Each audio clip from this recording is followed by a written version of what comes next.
Pourquoi j'ai sauté du 5e étage, partie 2. Je voudrais revenir sur les raisons qui m'ont poussé à faire ce geste. J'étais passé de 55 à 37 kilos. Et comme j'ai eu 3 jours, je n'ai presque pas mangé parce que j'étais entre la vie et la mort. On m'a fait... je mangeais plus du tout. Donc je devais descendre à 35 kilos. Donc j'étais un peu limite. J'étais un peu limite.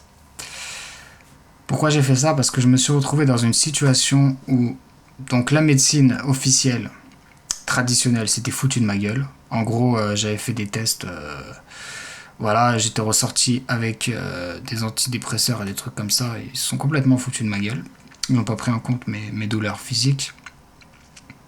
Donc ça, je me suis dit, bon, j'ai un a priori négatif, on va oublier. Les naturopathes, il y en avait qui disaient ça, il y en avait qui... Bon, c'était un peu divergent. Les conseils, c'était divergent. Ouais, j'ai tout tenté, hein. L'Allemagne, je me suis renseigné aux États-Unis, en Angleterre, dans toutes les langues, c'est bon, j'avais donné. Je me suis dit, c'est bon, j'ai assez donné. J'ai fait toutes les thérapies, j'en ai rajouté. Il n'y a rien qui marche. Voilà, ça me saoule. Et le problème, en fait, petit problème, c'est que tous les matins, je me voyais mourir, en fait. Donc voilà, mais vraiment à la fois psychiquement que mon corps, quoi. J'avais 30 symptômes, donc je me voyais complètement mourir. Et donc là, il fallait que je prenne une décision. Et j'ai décidé de faire un régime extrême. Mon premier amour, en fait, ça a été l'alimentation. Je me suis toujours pensé qu'on pouvait changer les choses avec l'alimentation, donc je suis revenu vers ça. J'ai eu des bonnes crises comme on dit, de détox, etc., etc. Mais l'alimentation extrême m'a énormément apporté au niveau cerveau, au niveau stabilité cérébrale, etc., etc. Mais il y a eu des gros problèmes là-dessus. C'est que dès que je craquais, tac, ça revenait, c'était terrible. Donc il y a eu ça. Et le très gros problème, c'est que j'ai perdu énormément de poids. Je disais toujours à mon père, mais t'inquiète pas, ça va bien s'arrêter, c'est obligé que ça s'arrête. Je disais ça à 50 kilos, je l'ai dit à 45, je l'ai dit à 40, et puis je l'ai dit à 38, et puis ça a toujours baissé. Alors voilà, je me suis retrouvé dans cette situation un peu paumé, j'avais fait mon truc, le truc que j'avais fait tout seul, hein, bien sûr, hein, c'était de l'auto-alimentation, hein. Sans conseil, j'étais parti, très loin.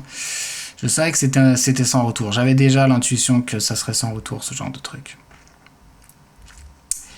Et voilà, arrivé à un certain point, j'ai commencé à avoir des crises d'angoisse. Parce que je me suis dit, mais c'est pas possible. S'il m'arrive quelque chose, si je fais un malaise, si je fais un truc, on va me prendre pour un anorexique. On va me dire que je suis un anorexique, on va me nourrir de force, on va mettre des tubes dans la bouche, je veux pas ça. C'est pas possible. Et donc là, il y a ma mère qui m'a fait venir un médecin pour voir si j'étais vraiment en un état déplorable et pas SOS médecin. C'était 3 jours avant que je saute. 3 ou 4 jours. Et le médecin a dit, vous êtes... non, tout va bien. Il y a juste votre poids qui est un peu faible, mais tout va bien. J'ai encore l'ordonnance, hein. Tout va bien, le cœur bat correctement, il a même mesuré la tension, les constantes étaient bonnes. Il m'a dit, écoutez, vous faites attention à votre poids, mais ça va. Alors voilà. Donc, mais moi, ça passait pas. J'avais cette crise d'angoisse là et ça voulait pas passer. Ça voulait pas passer, je me suis dit, c'est pas possible, ils vont... Donc j'ai essayé de reprendre des aliments. Pour reprendre du poids, j'ai tout fait pour reprendre du poids, mais je faisais énormément de conneries, ça marchait pas, et puis j'en perdais encore plus. Je mangeais, j'en perdais encore plus, et là, le cerveau commençait à... Ça allait pas très bien. Donc voilà, on arrivait à 3 jours du drame, j'ai dit à ma coloc, j'avais quand même un petit instinct, j'ai dit, il va se passer quelque chose. Je sais pas exactement ce qui va se passer, mais il va se passer quelque chose. Et effectivement, le lendemain, j'avais prémédité le truc. C'était très très grave. Ça me faisait pas du tout rire, mais je me voyais déjà en fait en psychiatrie traité d'anorexique. Je voulais pas qu'on touche à ma tête du tout avec des médocs. Ça, c'était la tête, mon esprit, c'est mon terrain de jeu, donc vous me touchez pas. Donc en tout cas, c'était comme ça que je raisonnais à l'époque. Donc voilà, j'avais. Et puis tous les jours que mon père venait, à peu près tous les jours ou tous les 2 jours, je disais à mon père, papa, je sais pas, il va peut-être arriver quelque chose, je me serais bien battu en tout cas. Et en plus, il y avait la canicule qui m'avait fait perdre beaucoup de poids.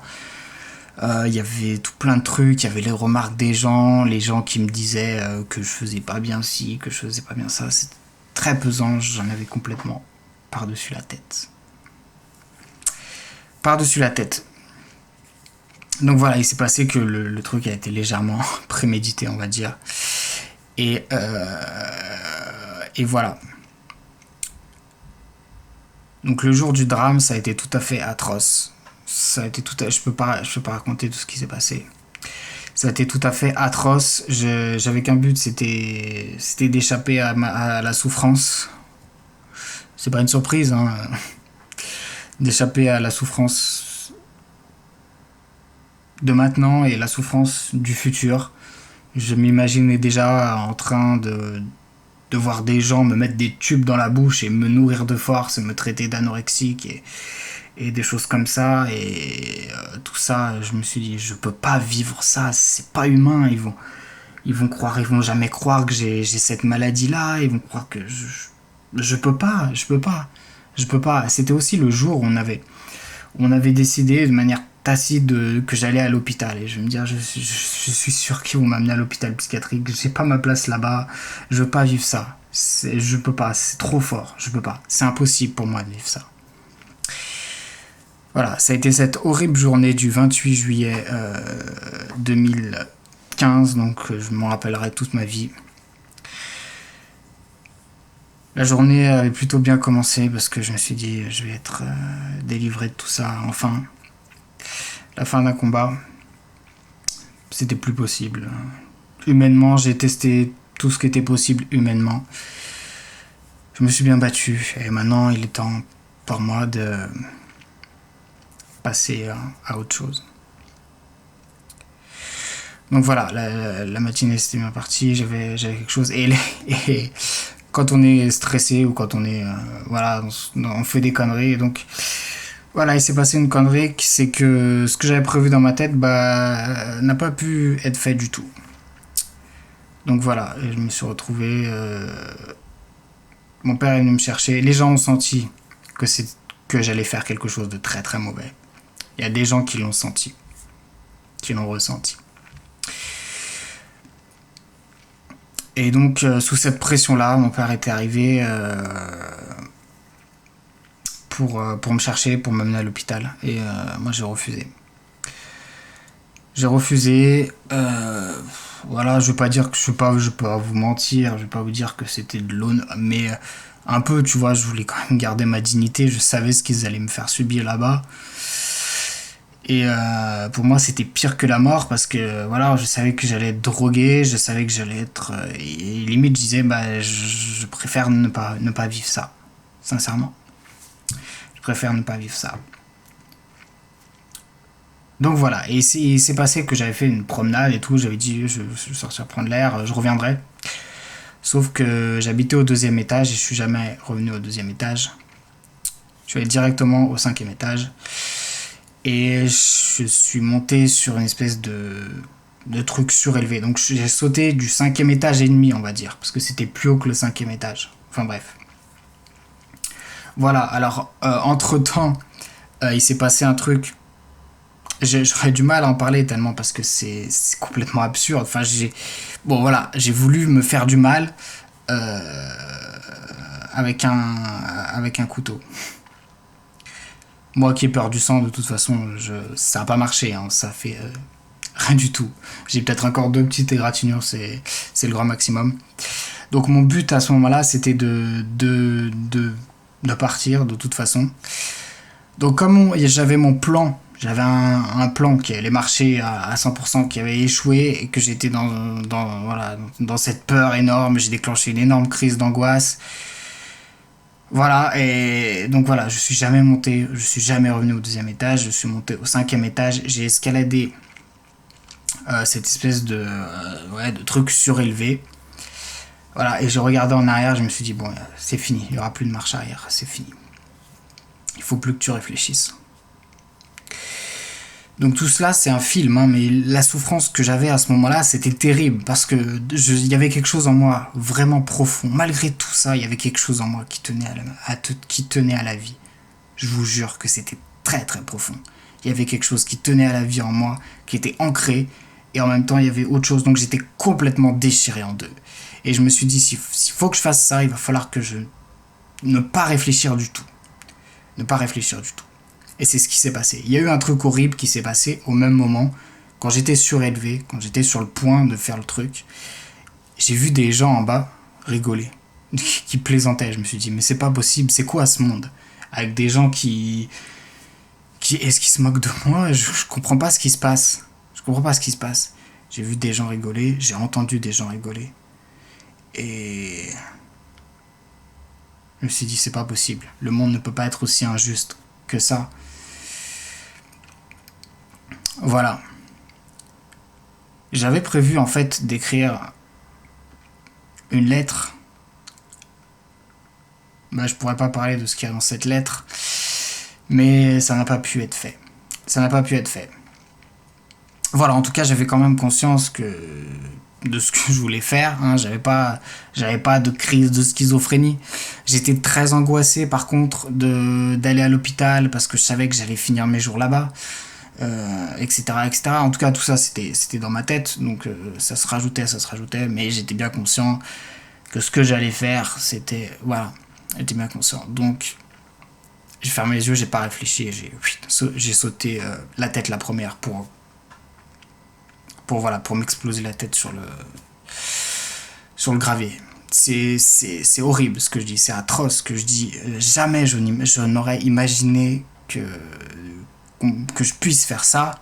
Parce que moi, déjà, à la base, je suis hypochondriaque. Donc voilà. Donc déjà, dès que j'ai une petite coupure, c'est horrible. Donc vous imaginez pas, c'était... Je peux pas dire que c'était du courage, parce qu'après, il y a des gens qui vont... Donc je vais pas dire que c'était du courage. Mais en tout cas, c'était... Alors, c'était dans le chemin entre le courage et la folie, si vous voulez. Mais y en a certains qui vont me dire que c'était de la folie, il y en a d'autres qui vont me dire que finalement c'était du courage. J'ai été traité de lâche, etc., etc. Ce qui s'est passé, c'est que j'ai survécu. Je me rappelle tout de suite les premiers mots que j'ai dit. Donc déjà, les tout premiers mots, on n'a rien compris à ce que je disais. J'étais complètement... tu m'étonnes. Je sortais quand même d'un pronostic vital engagé. Ensuite,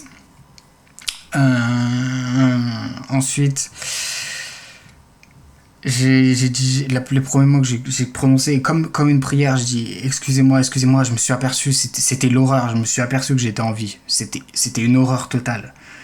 Donc j'ai dit excusez-moi. En fait, ça voulait dire excusez-moi de prendre cette place, mais je ne voulais pas me rater. Voilà, je n'avais pas prévu ça. Excusez-moi. Et j'ai dû répéter ça pendant 500 fois. Ça a été mes premiers mots. Et j'ai dû répéter ça pendant 500 fois. Parce que après, tout ça va me suivre. C'est le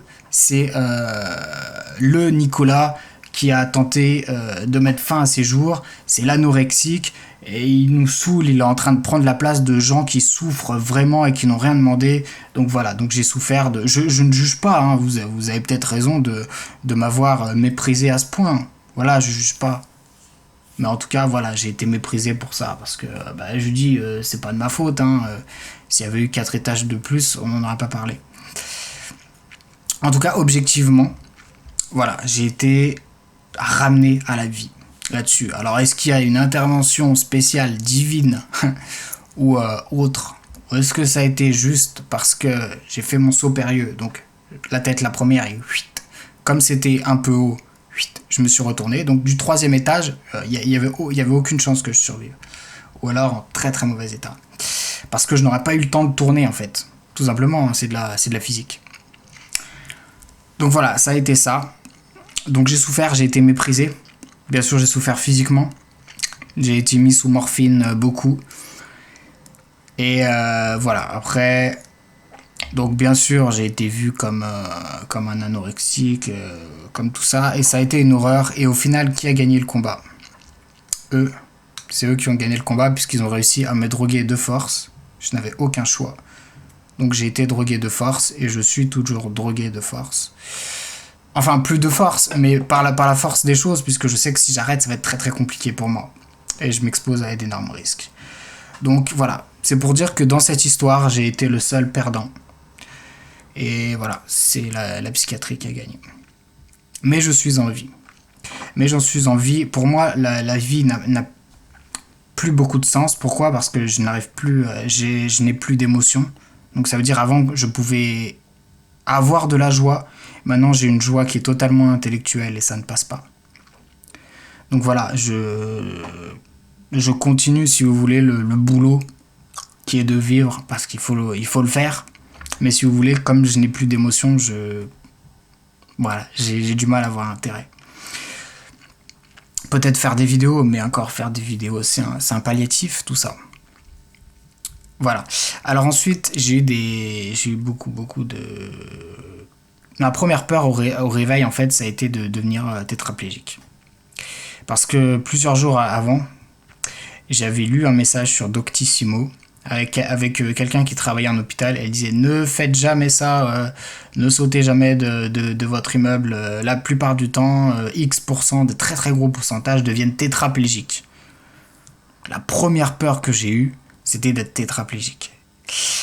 Et en plus, le cerveau était... Et j'avais vraiment un gros problème au cerveau. Je me suis dit, mais si ça reste, mais ma vie va être un enfer. C'est-à-dire que j'avais plus la vision comme ça. Comment vous dire, c'est très compliqué à dire. J'avais la vision qui partait en l'air. Dès que je voyais un truc, ça partait en l'air. C'est démoniaque, hein, ce truc. J'espère que personne ne vivra de sa vie. C'est démoniaque. Je voyais comme ça et la vision montait. Je redescendais, la vision montait. C'était atroce. Ensuite, donc on m'a fait des barres de fer. Donc je sais pas les photos, mais ouais, je mettrai une petite photo. Donc voilà, on m'a mis ce qu'on appelle des fixateurs externes dans la peau. Et donc voilà, c'était vraiment chaud. C'est ce genre de... C'est ça, c'est des fixateurs externes. Et après, on m'a enlevé, ça s'est infecté, on a dû me faire un traitement antibio. Enfin, ça a été très très très compliqué, ma foi.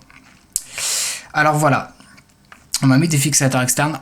Ensuite, on m'a mis un espèce de truc dans le ventre que j'ai toujours. Et Dieu merci, voilà, mon transit et mon transit urinaire n'ont pas été impactés. Dieu merci, vraiment Dieu merci. Si tu m'écoutes. Parce que là, ça aurait été une catastrophe. Hein. J'ai connu des gens qui ont eu ça pendant que j'étais en hôpital psychiatrique. C'est pas marrant du tout. D'accord? Donc, j'ai eu cette espèce de... On m'a mis plein de ferrailles, en fait, dans le ventre. Voilà, j'ai encore des cicatrices. De la ferraille dans le ventre. Après, j'ai eu le poignet qui a été complètement défoncé, le coude défoncé, les côtes cassées, l'épaule défoncée, le cotyle défoncé, la jambe défoncée. Voilà, ça a fait renaître des trucs et des trucs. Et à l'hôpital, malheureusement, donc j'ai été sauvé. C'est quand même quelque chose. Je vous ferai une vidéo. Je remercie le chirurgien qui s'est occupé de moi. J'ai pas le droit. Je sais pas si j'ai le droit de dire son nom. Je sais pas. Ça commence par un G. Et il est à l'hôpital Édouard Herriot à Lyon. Je sais pas si j'ai le droit de dire son nom. Bah, je le dis pas.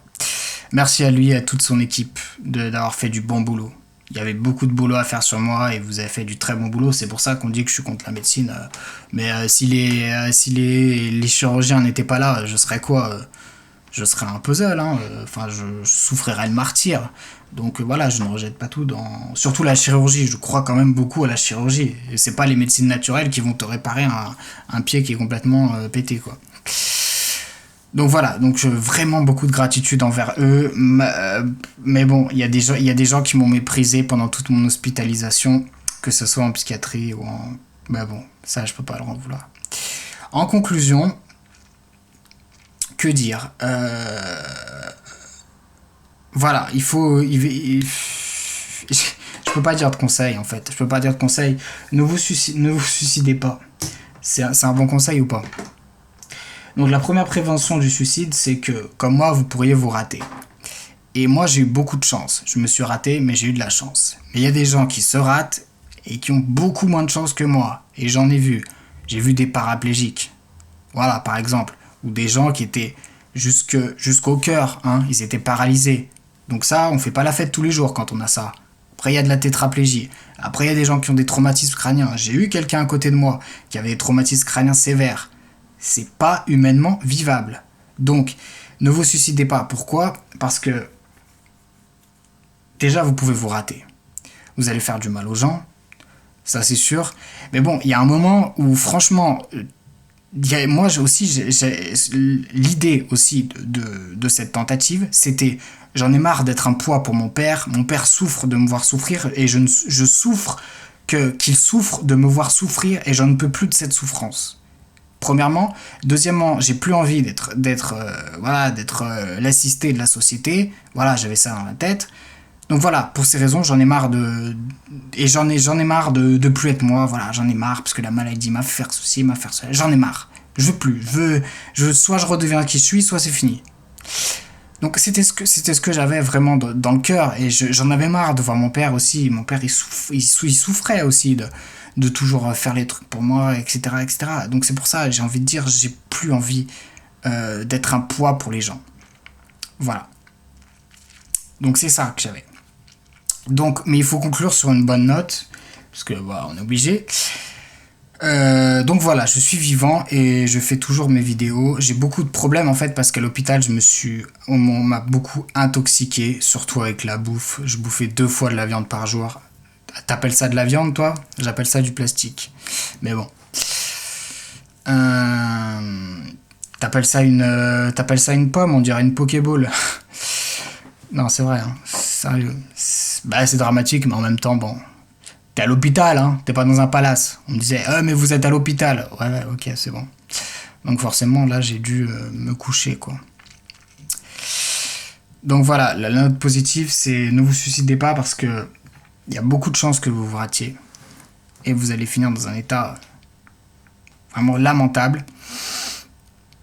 Bien sûr, vous allez faire du mal aux gens autour de vous. Ça, c'est sûr. Et surtout, peut-être que... Voilà, c'est vrai, on se rabaisse. Moi, par exemple, je sers presque plus à rien. Mais on a quand même une petite utilité. Par exemple, moi, je fais avec ce que j'ai. Hein. J'ai ma caméra, c'est super. Je l'ai acheté. Je fais mes petites vidéos, tu vois. Mais ça peut être un truc qui te dit... peut-être que le combat, ça pourrait aider des gens. Je reçois des mails de gens qui me disent que je les ai aidés. Donc peut-être que le combat mérite qu'on aille au moins un peu plus loin. Hein. On va... Voilà. Et pourquoi? Parce qu'on se sent un peu utile. Voilà. Un tout petit peu. Vraiment pas beaucoup. Hein. Il suffit de pas grand-chose. De se sentir un petit peu utile et de l'être objectivement pour que ça joue dans la balance et du bon côté. Et dans ces cas-là, si tu ne trouves pas de bonnes raisons de vivre, alors trouve-en des mauvaises, mais trouve des raisons de vivre. Et pour les autres, c'est tout bête à dire et tout le monde le dit, pour les générations à venir et pour les gens qui m'écoutent, continuez ce qu'on appelle combat, mais qui n'est pas un combat. Voilà. Et écoutez, j'espère que vous allez passer une bonne journée. J'avais tellement de choses à dire là-dessus, je me suis un peu paumé parce que c'était freestyle. Mais en tout cas, voilà, ça a été très très lourd. Tout ça. Mais je suis vivant, entre guillemets. Après, survivant, sous-vivant, c'est une autre histoire. Mais dedans, il y a le mot vivant. Alors restez parce que quelque part dans le monde, quelque part en France, quelque part dans votre entourage, quelqu'un a besoin d'une manière ou d'une autre de vous.